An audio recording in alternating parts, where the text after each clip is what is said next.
প্রতিদিনই লঙ্কা তুলছি, তারপরেও কিন্তু লঙ্কাগুলো কিন্তু দেখো পাকতে শুরু করে দিয়েছে এই যে। আর এখন যা লঙ্কার দাম এই বর্ষার সিজনে, লঙ্কাগুলোকে যেন নষ্ট করা যাবে না। এটা হচ্ছে কালো লঙ্কা।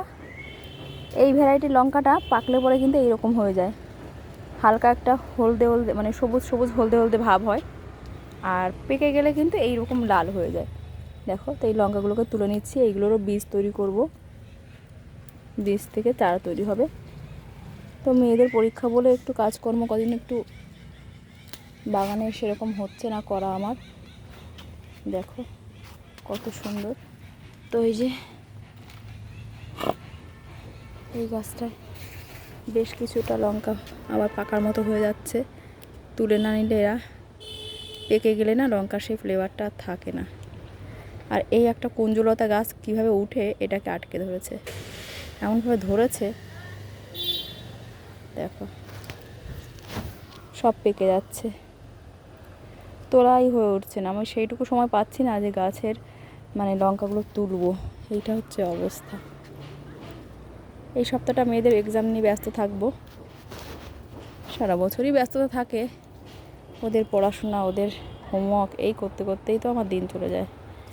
যাই হোক, লঙ্কা যে কটা তোলার মতো তুলে নিচ্ছি খুঁজে খুঁজে। তো দেখো এটা পাকার মতো হয়ে গেছে। তো গাছটা ঝুঁকে পড়েছে, আসলে গাছটা হয়েছে ওইখানে দেখতে পাচ্ছ ওই প্লাস্টিকটার মধ্যে এই গাছটা হয়েছে। দুটো গাছ আছে এখানে, ওইটা ঝুঁকে পড়েছে আর এইখানটায় কিন্তু গাছগুলোর গ্রোথটা খুব একটা ভালো নেই এবার, কারণ গাছগুলোকে আমি যত্ন করতে পারিনি একদম।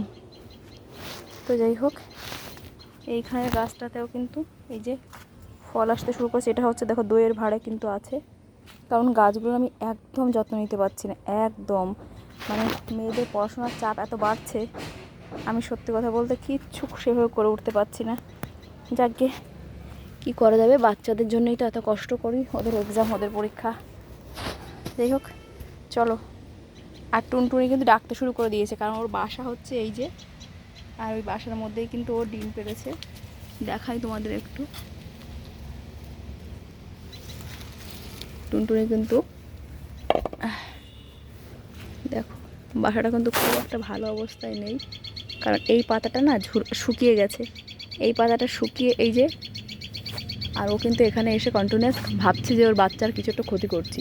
তো ওই জন্য চলো আর এখানে বেশিক্ষণ থাকবো না, নিচে যাই, কারণ ও ভীষণ ভয় পাচ্ছে, ভাবছে ওর বাচ্চার কোনো ক্ষতি করব।